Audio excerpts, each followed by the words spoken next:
السلام عليكم ورحمة الله وبركاته. إن الحمد لله نحمده ونستعينه ونستغفره ونعوذ بالله من شرور أنفسنا ومن سيئات أعمالنا. من يهده الله فلا مضل له ومن يضلل فلا هادي له. أشهد أن لا إله إلا الله وحده لا شريك له وأشهد أن محمدا عبده ورسوله وبعد. Kita sampai pembahasan apa itu Ahlus Sunnah. Beliau mengatakan humul ladzina ijtama'u 'alal akhdhi bi sunnatin Nabi sallallahu alaihi wasallam. Ahlus Sunnah adalah mereka yang sepakat untuk hanya mengambil agama ini berdasarkan sunnah Nabi sallallahu alaihi wasallam. Jadi tidak dari si A, si B, si C, si D, tapi dari Nabi SAW. Ini Ahlus Sunnah.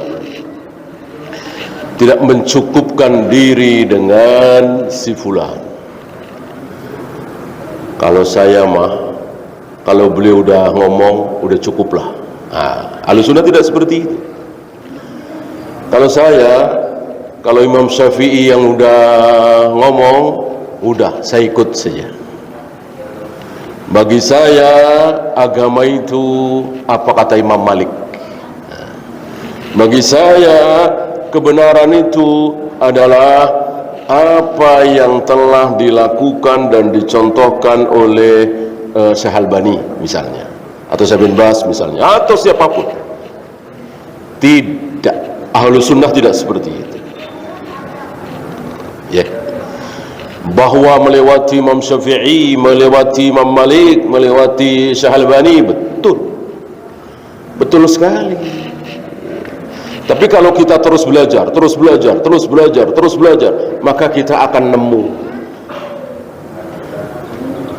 oh ternyata ucapan Syekh Albani ini bertentangan dengan sunnah.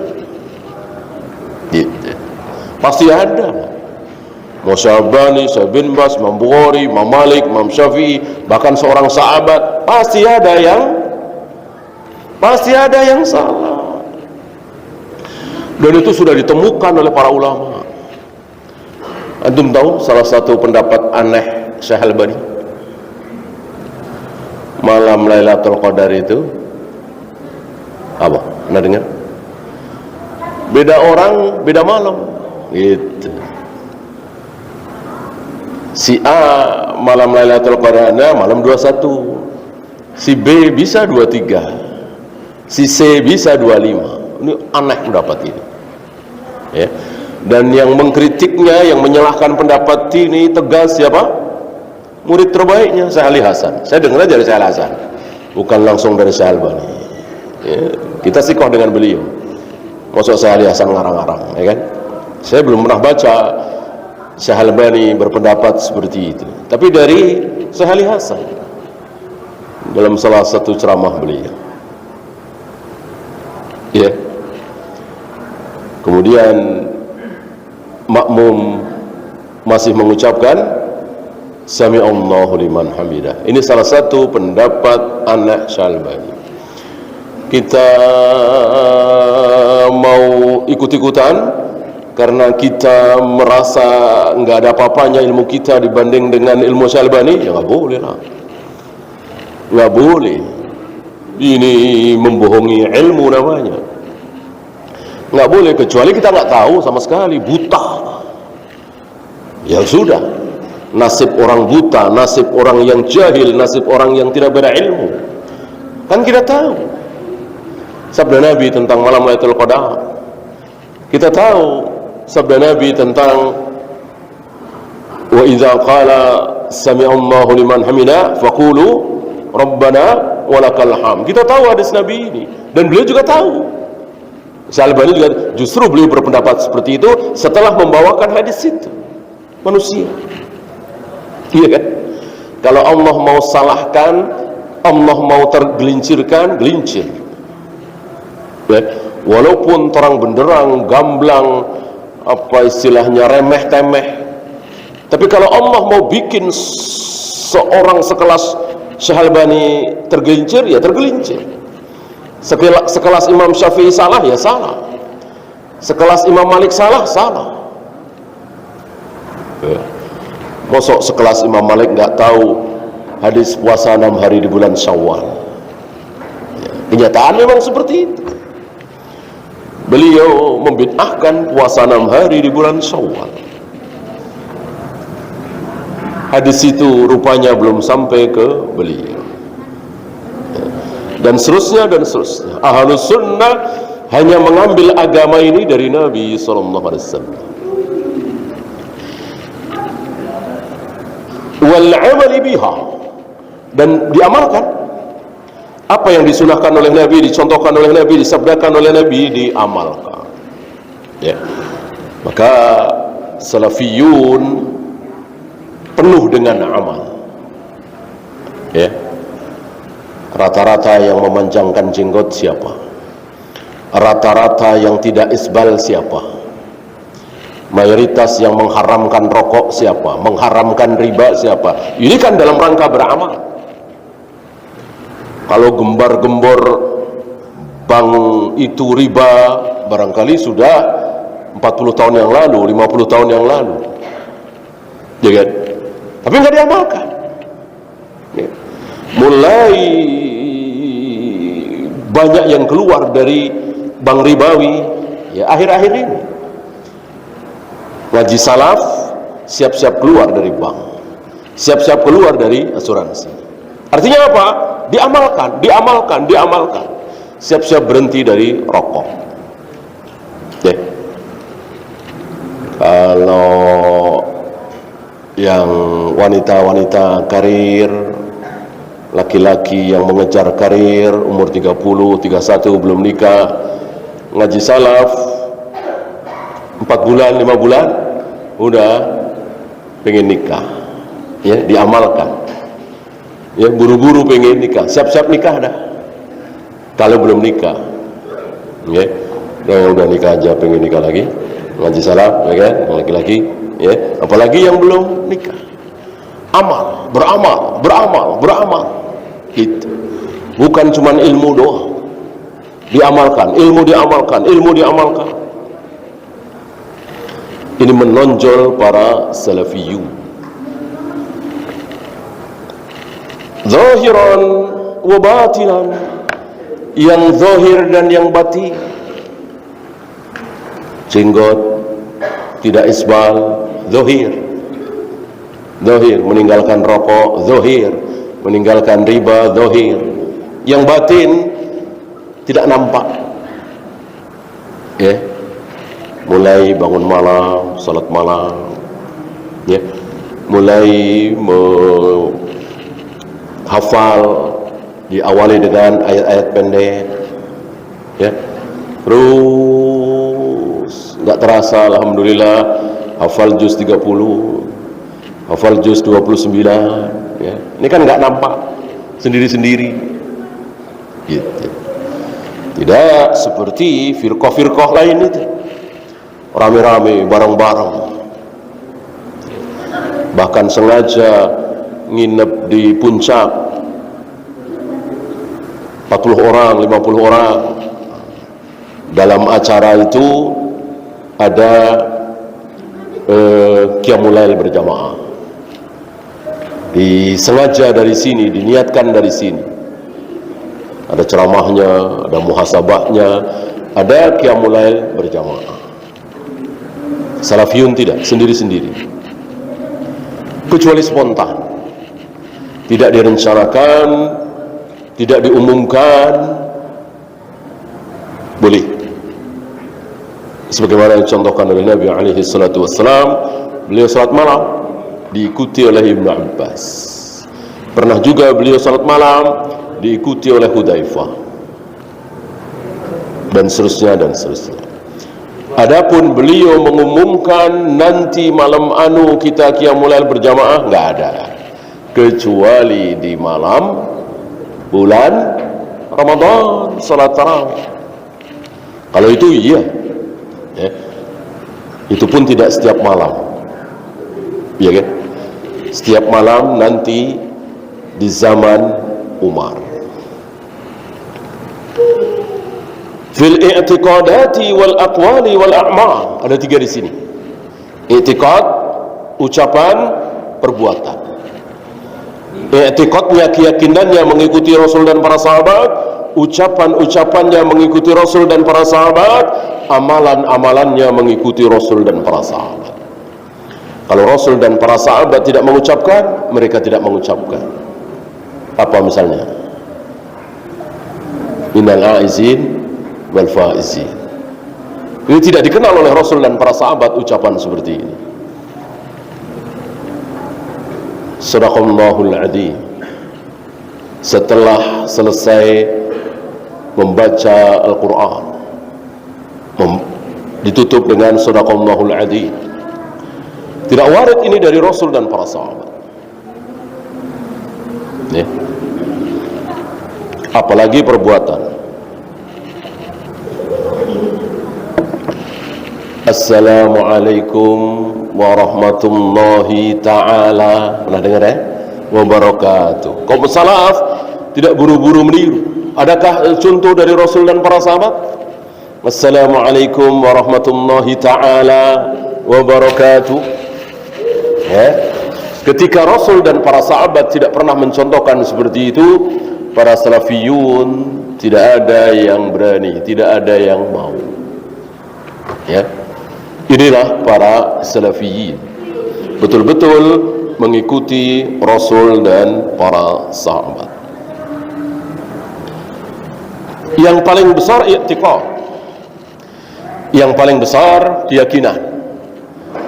Oleh karena itu, seseorang, sekelompok orang dikatakan keluar dari Ahlus Sunnah, dia masuk ke kelompok Khawarij atau Qadariyah atau Jahmiyah atau Jabariyah atau Asy'ariyah atau Maturidiyah, itu karena ucapan, apa perbuatan, apa keyakinan?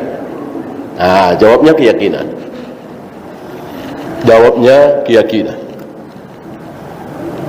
Disebut Khawarij karena dia mengqadha salat, perempuannya ya, perempuan yang haid, selain mengqadha saum juga mengqadha salat, dikatakan Khawarij. Karena itu, apa karena dia meyakini bahwa pelaku dosa besar adalah kafir? Jawabnya, dia meyakini pelaku dosa besar kafir, bukan karena mengqadha salatnya. Bahwa wanita-wanita Khawarij itu mengqadha salat, betul, tapi bukan karena itu. Mereka disebut Khawarij karena meyakini bahwa pelaku dosa besar, peminum khamar, penjudi, pezina, enggak usah pezina, zina sekali, kafir, disebut Khawarij. Walaupun dia tidak mengqadha salat seperti hari ini. Apakah Khawarij hari ini yang ngebom sana, ngebom sini, mengkafirkan kita semua, negeri kita ini kafir, bahkan Saudi aja dikafirkan, apalagi kita? Apakah mereka, perempuan-perempuan mereka mengqadha salat? Saya kira tidak, insya Allah tidak. Antum tahu tidak? Kita belum pernah dengar dari aliran Khawarij di negeri kita ini wanita-wanita mereka mengqadha salat, nggak ada, ya. Apakah mereka bukan Khawarij? Khawarij. Jadi sekali lagi, bukan karena perbuatannya, bukan karena ucapannya, tapi karena keyakinannya,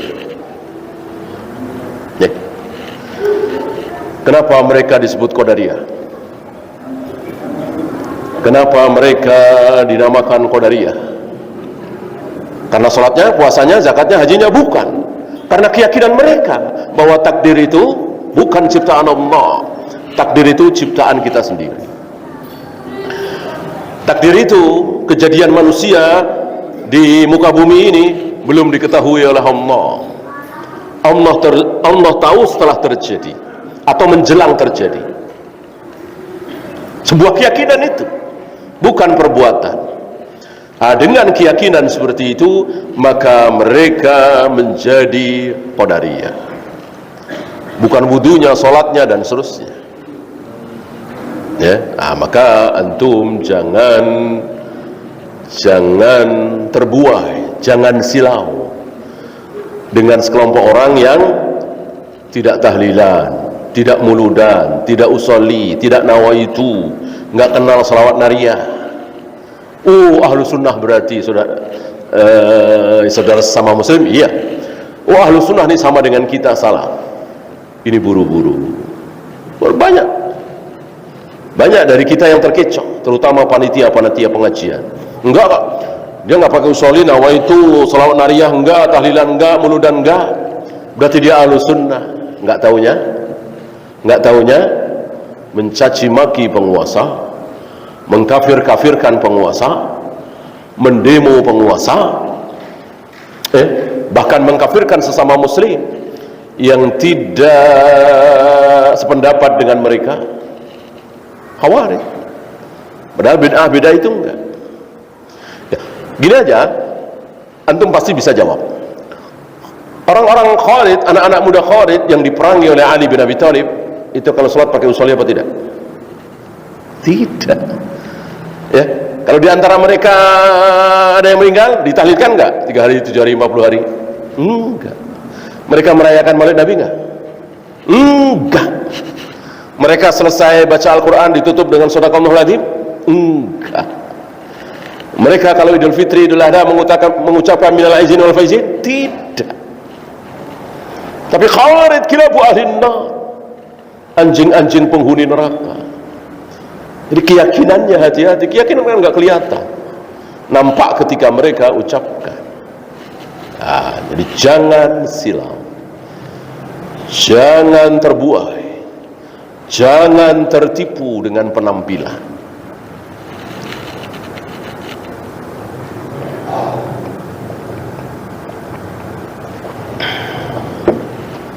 Maka terus belajar, terus belajar. Ahlus sunnah yang sebenarnya itu seperti apa? Ketika antum tahu, insya Allah, sebagaimana yang ditanyakan oleh Ibnu Abi Hatim, ya,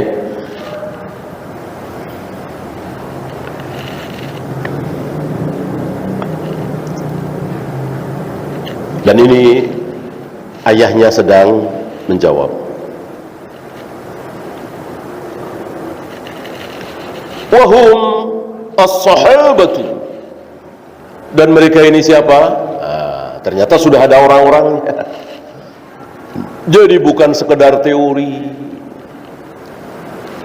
Kalau pengen jadi ahlu sunnah, teorinya begini, salat begini, puasa begini, manhajnya begini, akidahnya begini, teori.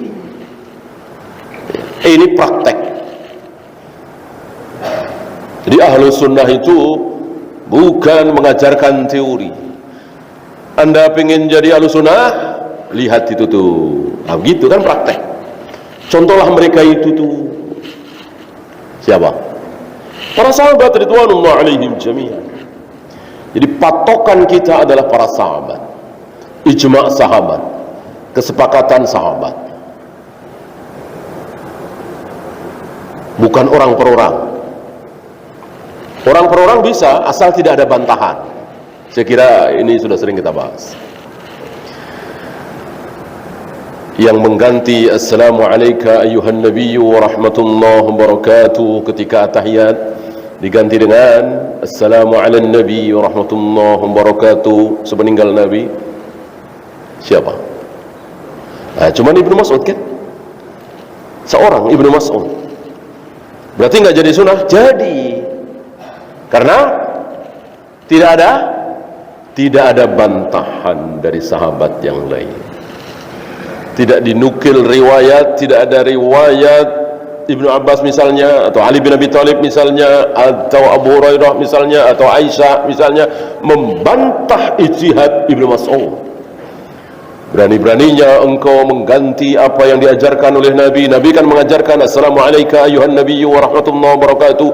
Kok mentang-mentang Nabi wafat engkau ganti dengan Assalamualaikum nabiyyu wa rahmatullahi wa barakatuh? Enggak ada. Tentu apa yang diucapkan oleh Ibnu Mas'ud tadi, ijtihadnya Ibnu Mas'ud tadi didengar oleh para sahabat. Orang kita aja tahu, masuk para sahabat enggak tahu. Tapi enggak ada riwayat bantahan. Tidak ada riwayat. Sama dengan tidak ada bantahan terhadap usul akhirnya ya. Akhirnya tidak ada bantahan terhadap usul Abu Bakar untuk mengumpulkan Al-Quran dalam satu mushaf. Begitu juga tidak ada bantahan atas perintah Umar untuk berjamaah salat tarawih setiap malam di bulan Ramadan. Ya. Begitu pula tidak ada bantahan atas perbuatan 3 sahabat. Saya kira bukan 3 ya. Ini yang masyhur 3. Yang mencukur jenggot mereka seberapa kemarin? Segenggam.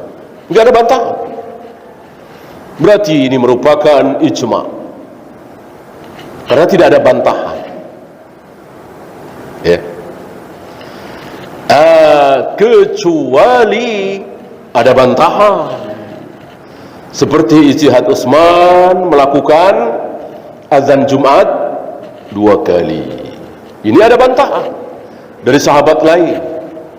Yang paling keras Ibnu Umar, ya. Maka mengatakan bahwa azan Jumat 2 kali sunnah para sahabat tidak bisa, orang enggak ijma. Ada riwayat bantahan dari sahabat yang lain, ya. Tinggal dibahas saja mana yang kuat, yang membantah apa yang dibantah, ya.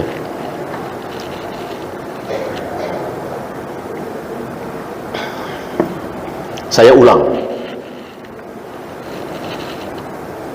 agar antum juga ikut mengulang.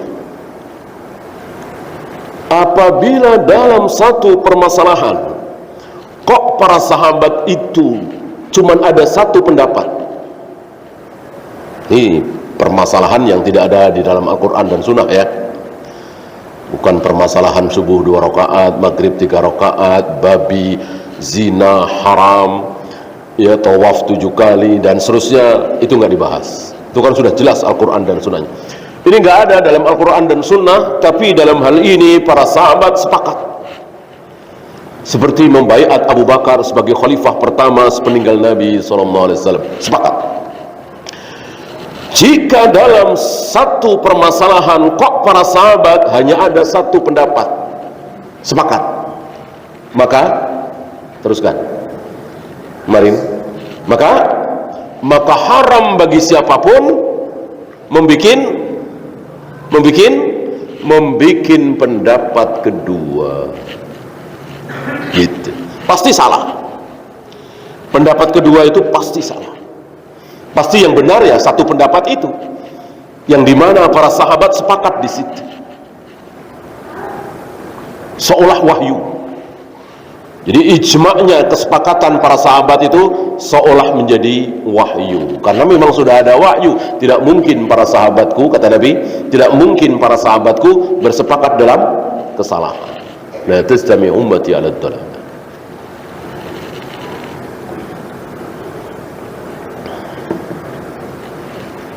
Kemudian apabila dalam satu permasalahan kok para sahabat ada 2 pendapat, maka haram bagi siapapun, mau Imam Syafi'i, mau Imam Bukhari, mau Imam Malik, haram bagi siapapun membuat pendapat ketiga.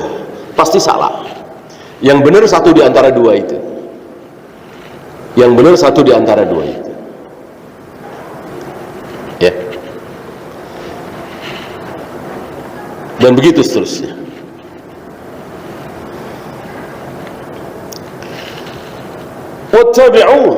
Wattabi'uhum. Ini kemurahan Allah. Ternyata bukan cuman sahabat, ada penerusnya. Apa istilahnya?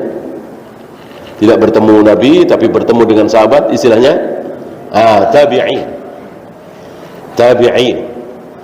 Karena sangat-sangat mungkin tidak dinukil dari para sahabat.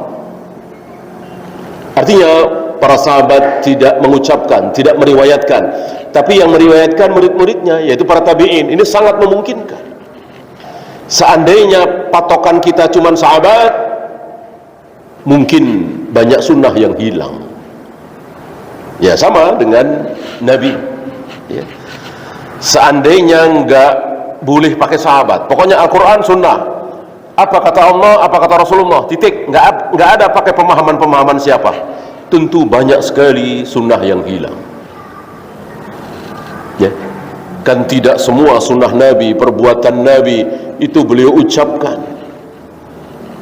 Tidak semua ucapan Nabi, sunnah Nabi disaksikan oleh seluruh sahabat. Ada sunnah Nabi yang disaksikan oleh seorang sahabat. Maksud sahabat ini tidak boleh menyampaikan? Ya kan? Seperti Nabi sujud, telapak kaki kiri dan kanan nempel, tidak jauh, tidak renggang. Itu kan yang meriwayatkan cuma Aisyah. Yang hadis malam-malam Aisyah kehilangan Nabi SAW. Coba kalau nggak ada Aisyah, hilang satu sunnah ini. Kalau Aisyah tidak menyampaikannya, ya, ini luar biasa, betul-betul Allah menjaga Islam ini.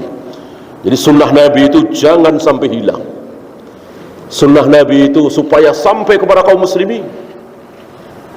Dan sudah terlihat itu. Ya. Kemudian seandainya tidak ada satu perawi hadis, Wa'il bin Hujjar, maka satu sunnah Nabi menggerakkan jari ketika tasyahud hilang. Hanya satu sahabat. Ya. Dan seterusnya dan seterusnya.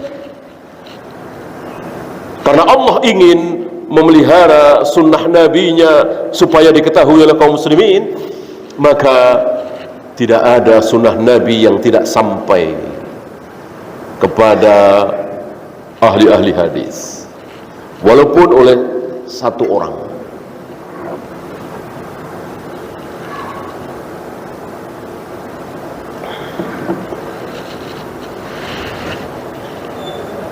Wa tabi'uhum, tambah satu lagi setelah tabi'in, istilahnya atba'ut tabi'in, tidak bertemu dengan sahabat tapi bertemu dengan tabi'in. Sahabat kira-kira 110 atau 111 habis. Mana dalil sabda Nabi SAW beberapa bulan atau beberapa hari sebelum beliau wafat, beliau mengatakan 100 tahun dari sekarang tidak ada lagi yang hidup dari orang yang hidup sekarang. Ya. Orang kafir salah faham atau pura-pura nggak tahu, ini salah nih, ramalan nabimu. Masuk 100 tahun lagi nggak ada yang hidup, berarti habis manusia. Bukan itu maksudnya. Bukan itu maksudnya. Maksudnya yang sekarang hidup bersama aku, berarti Rasul dan para sahabat dan seterusnya. 100 tahun lagi habis, sudah tidak ada lagi. Yang ada tinggal anaknya, cucunya, cicitnya dan seterusnya. Itu maksudnya. Nah,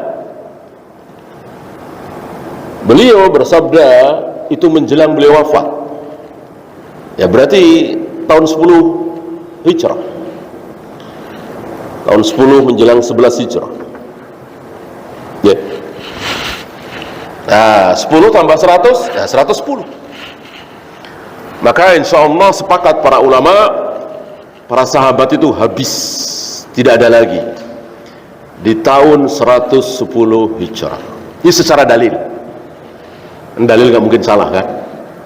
Nah, secara penyelidikan, ya penyelidikan bisa benar bisa salah. Itu tahun 99. Ya. Sebagian ulama mengatakan sudah nggak ada sahabat tahun 99. Ya mungkin mereka aja nggak tahu. Ya, masih ada mereka aja nggak tahu. Ini kan sabda Nabi SAW. Ya. Kalau sudah nggak ada sahabat, ya salah dong sabda Nabi.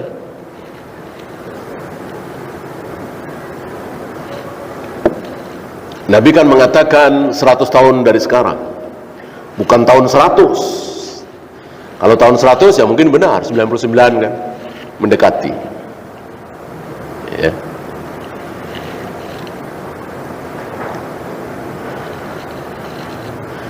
Sampai 170 kira-kira. Nah, ketika 110 Hijrah ini habis para sahabat, diganti dengan yang masih ada hanya tabi'in. Tabi'in dari tahun berapa? Ya, jauh sebelum itulah. Kan nggak mungkin 110 nggak ada sahabat baru muncul tabi'in, ya nggak mungkin lah. Kan tabi'in dengan sahabat kan bertemu sezaman. Seperti Atha bin Abi Rabah, Hasan Basri, Tawus, Mujahid, ketemu dengan Ibnu Abbas, ketemu dengan Anas bin Malik. Seperti Umar bin Abdul Aziz kan ketemu dengan Anas bin Malik. Tua sekali Anas bin Malik, 100 tahunan, tapi sehat luar biasa. Kan beliau yang mengatakan, selama ini aku belum pernah sholat di belakang imam yang sholatnya mirip dengan sholat Nabi sallallahu alaihi wasallam, kecuali anak muda ini. Yang dimaksud oleh Anas bin Malik adalah Umar bin Abdul Aziz. Ya.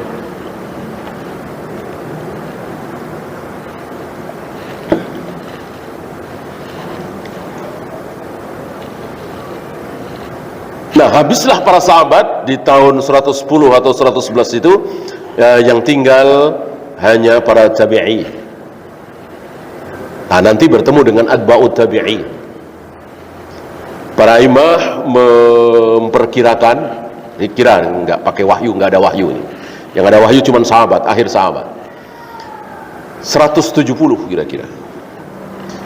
170 Hijrah, habis masa tabi'i. Sudah nggak ada tabi'in lagi. Tawus nggak ada, Hasan Basri nggak ada, Atha bin Abi Rabah nggak ada, Mujahid nggak ada.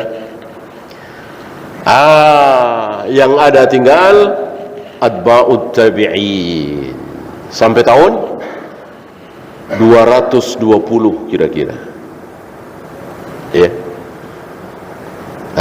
Disitulah tinggal Sufyan bin Uyainah, Sufyan As-Sawri, ya, Abdullah bin Mubarak, dan seterusnya, guru-guru dari Imam Syafi'i. Ya. Nah, tahun 220 Hijrah selesai zaman salaf. Jadi nggak ada salaf lagi, nggak ada ulama salaf lagi secara zaman, secara waktu. Yang ada ulama khalaf secara waktu, bukan secara pemahaman. Kalau secara pemahaman, sampai hari ini ada Syalbani, Syabin Bas, Utsaimin, ya, saya masyhur Hasan Salman, ulama-ulama salaf yang tidak bergeming terhadap cacian, makian manusia atau firqah-firqah dhalal lain, berpegang teguh dengan qala Allah wa qala Rasul ala fahmi sahabat. Walaupun hidup sekarang secara pemahaman masih ada ulama salaf, secara zaman sudah tidak ada. Bahkan nanti di saat kaum muslimin dipimpin oleh siapa nanti yang akan memimpin kaum muslimin, sehingga kaum muslimin mengalami kemajuan yang luar biasa, menguasai dunia ini. Nanti kaum muslimin akan dipimpin oleh seseorang yang bernama Muhammad bin Abdullah. Kata Nabi, namanya seperti namaku, nama ayahnya seperti ayahku. Muhammad bin Abdullah, yang bergelar Al-Mahdi atau Imam Mahdi. Kejayaan kaum muslimin nampak di situ. Non muslim semua jadi jongos, budak, ya. Disitulah sabda Nabi terjadi. antalidal amatu rabbataha.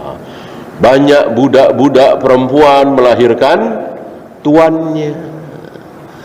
Budak-budak perempuan ini karena mereka nggak mau masuk Islam ya, jadi budaknya kaum muslimin, tuannya muslim.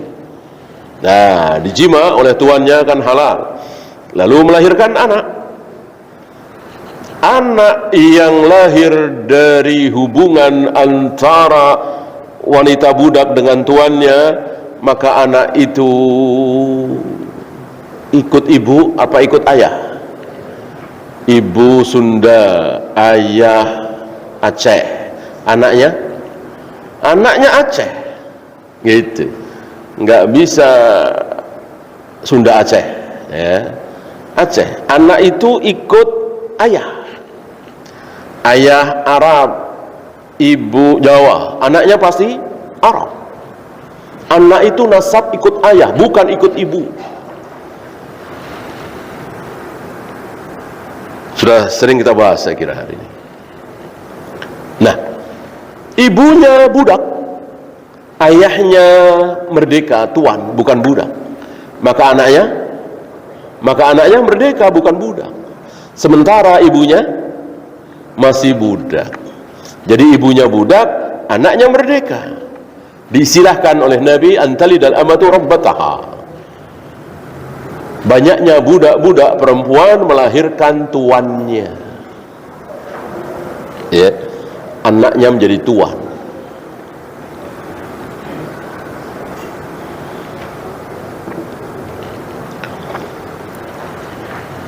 Bagaimana manhaj Muhammad bin Abdullah Al-Mahdi itu? Ya salaf. Tidak mungkin Allah biarkan orang Khawarij atau Qadariyah atau Jahmiyah atau Asy'ariyah atau Maturidiyah memimpin kaum muslimin. Enggak. Apalagi menuju kejayaan umat, enggak. Allah enggak rela. Maunya Allah yang memimpin kaum muslimin menuju kejayaan yang manhajnya seperti manhaj Rasul dan para sahabat. Yang tauhidnya, akidahnya, ibadahnya, muamalahnya mengikuti Rasul dan para sahabat. Bukan ahlul bidah. Ya. Di sini maka kita harus sadar, jika kita ingin beliau segera muncul, jika kita ingin beliau nampak di depan kita, maka kita harus menyambut kedatangan beliau dengan cara